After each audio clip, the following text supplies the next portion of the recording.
بسم الله الرحمن الرحیم نحمده ونصلي على رسوله الكریم وبعد. وټول افغانستان مسلمان ملت ته د دغه درنو فتحو مبارکي وایو، خصوصا د کابل ښاریانو او اوسېدونکو ته، او ورپسې خپلو مجاهدینو ته دا توصیه او وړاندیز کوو چې موږ تاسو دغه حال ته ورسېدو چې هغه هېڅ توقع د دې نه کېده چې په دغه رقم به موږ په افغانستان کې کامیابه کېږو، خو دا د الله پاک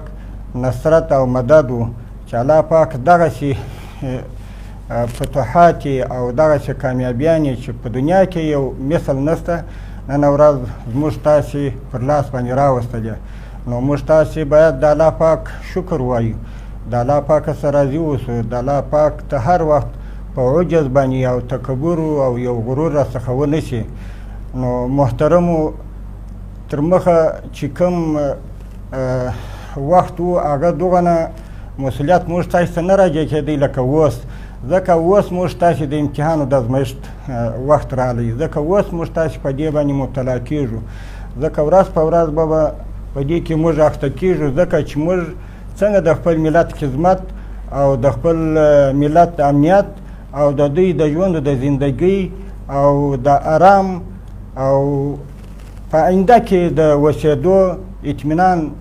څه رقم ورکولی سو. نو ټولو ته دا اطمینان ورکوو چې انشاءالله